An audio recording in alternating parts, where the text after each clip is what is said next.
Welcome to the Lovely Little Crisis Podcast. I'm your host, Shanice Patrick. In each episode, we'll dive into insightful conversations, practical tips, and inspiring stories to help you navigate the worlds of work, life, and self with confidence and grace.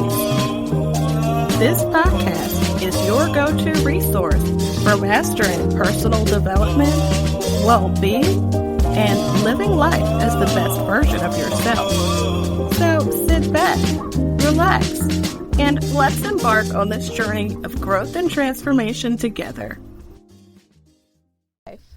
I'm your host, Shanice Patrick, and today's episode is one I know will have a major impact on your business, especially if you're service-based or work with clients one-on-one like me. We're talking about nailing your client onboarding process.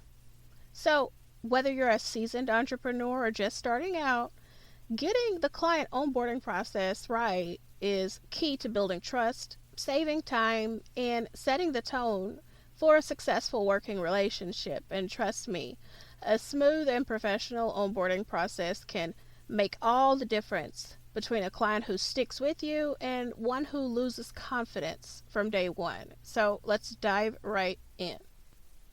All right, let's start by talking about why client onboarding is so crucial for your business. Think about it.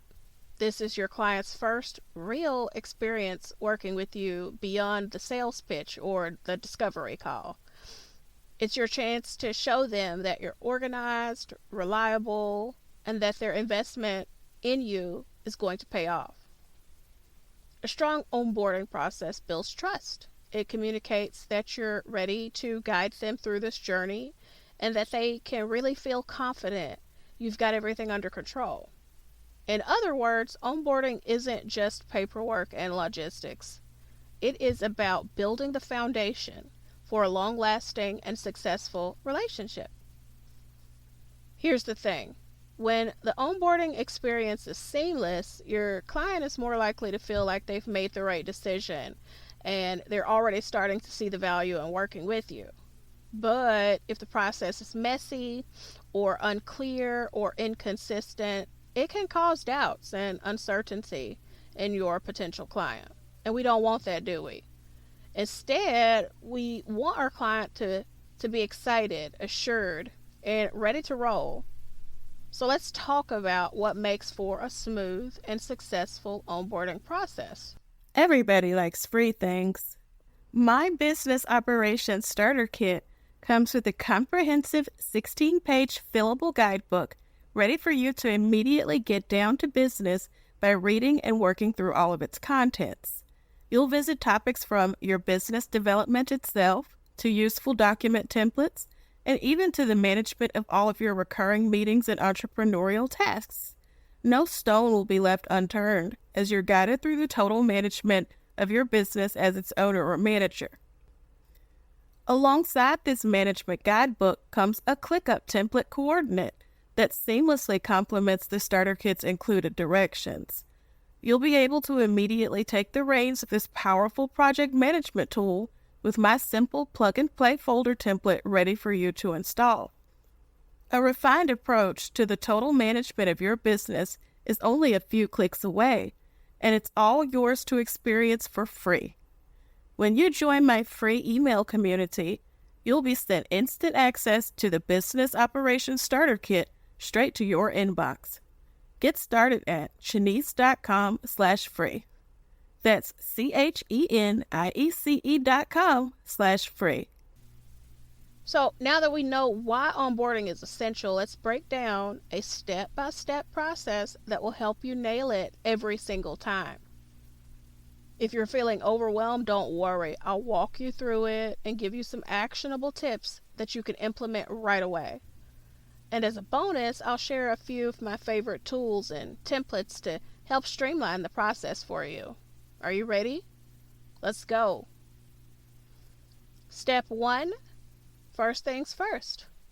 The moment your client signs that contract or says yes, you should have a welcome email ready to go already. And I'm not talking about a simple thank you, we'll start soon. I'm talking about a well crafted and professional welcome email that sets expectations. In that email, you're going to want to thank them warmly and genuinely for choosing to work with you. You're also going to want to explain the next steps in your process. Next, you're going to want to introduce them to any tools or systems they need to familiarize themselves with. And there's going to be more on this later. And you're also going to want to include a clear timeline, if you're able to do so that they know when to expect things to start rolling. The welcome email itself is kind of like the front door of your business. Make sure it's inviting, clear, and makes them feel excited about the journey ahead. Personally, I love to add a little personalized note in my emails instead of just using straight templates.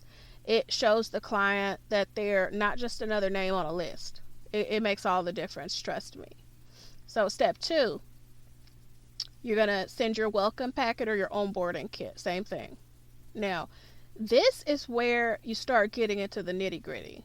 Your welcome packet or your onboarding kit is a fantastic way to lay out all the essential info to your client that they will need to know moving forward. And this information should include generally a reminder of the services or the package that client signed up for, a recap of the goals you discussed during your initial meeting or meetings during the discovery call, an outline, if you're able to produce one, an outline of what the next few weeks or months will look like working together generally, just a high-level outline, and your business hours, your communication preferences, and how they can best get in touch with you. That'll make a great welcome packet or onboarding kit. I also like to include a brief getting to know you questionnaire in my welcome packet. It helps me understand my clients' needs, their goals, and preferences on a deeper level, especially if we didn't cover everything during that discovery phase. It's all about being thorough. If you think you need to include it, go ahead, throw it in. Next up is choosing how you're going to manage communications and projects with your client. This is where tools like a project management tool like ClickUp can come in handy. I'm personally a huge fan of ClickUp. It allows you to set up projects, tasks, timelines, and keep everything organized in one place in one central hub. If you're not using a project management tool yet, trust me, now is the time to start.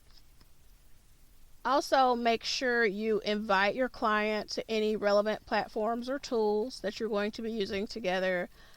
Also, you're going to want to provide tutorials or simple instructions if they're not familiar with how that tool or platform works. Go ahead and throw it in there. You're going to want to set clear expectations about how often you'll check in and how progress will be communicated through the process. The goal here is to make sure everyone knows how to stay on the same page. You don't want any miscommunications. You want no missed deadlines. You want just smooth sailing. Next up, step 4 is you're going to create a client welcome call or a kickoff call. This is where you add the personal touch. I always recommend scheduling a quick welcome call or kickoff call after the onboarding materials have been sent out.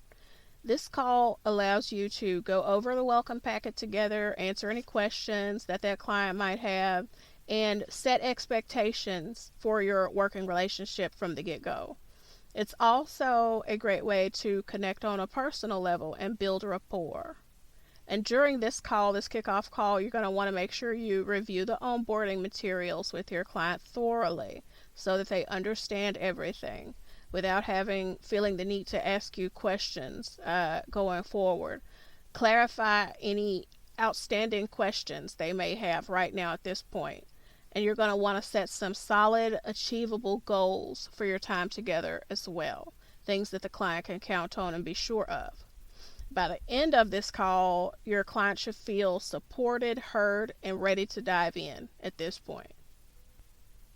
Once the onboarding process is complete, it's time to move into action of executing your kickoff plan. Prepare a simple project plan or just even a roadmap for your client to rely on. It doesn't have to be super detailed, but it should cover the major milestones, touch points, and deadlines so your client knows what to expect. It really gives them a bird's eye view of what's coming up and helps manage expectations, which is definitely something you're going to want. Next, I'd like to, now that that's discussed at a high level, I'd like to go into now some tools, like I spoke about earlier, some tools to streamline your onboarding process, tools that I can recommend. Now that we've walked through the process, let's talk about the tools. Having the right systems in place can save you time, reduce a lot of stress, and ensure your onboarding process is consistent for every client afterwards. These are a few of my favorite tools in no order. ClickUp, the project management tool, it lets you create templates for client onboarding and manage all tasks in one place. You can templatize everything and reuse it over and over again so that the experience is very consistent and professional. I cannot stress this enough. You're also going to want to use a CRM, a good one. I personally use Moxie.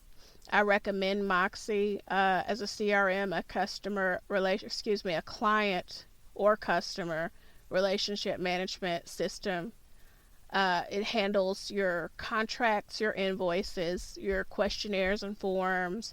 It also will allow you to automate parts of the onboarding process even further outside of a project management tool such as ClickUp, such as sending emails, correspondences, and contracts. It really will save the day so far as consistency goes.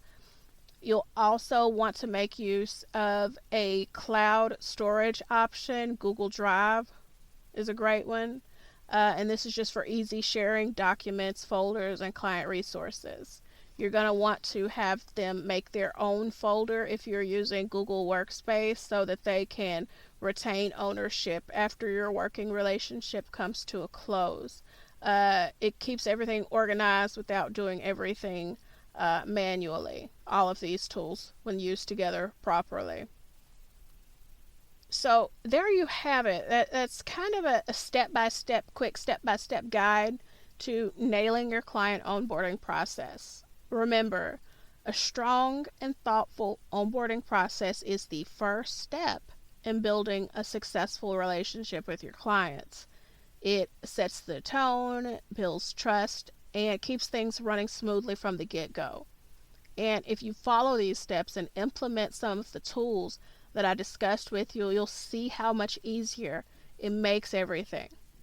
I hope today's episode gave you some actionable insights you can use to level up your client's experience in the onboarding process. If you found this episode helpful, I'd love for you to share it with a friend or leave a review on your favorite podcast listening platform.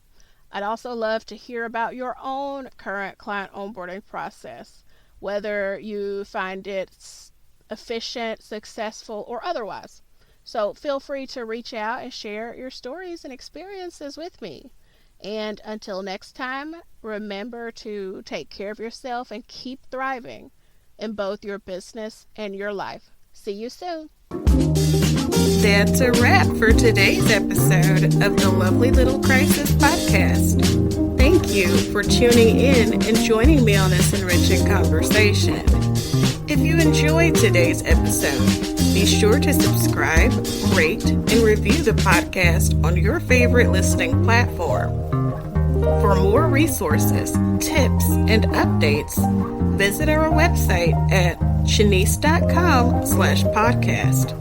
Until next time, keep designing a life that brings you joy, fulfillment, and success. Take care, and I'll catch you in the next episode.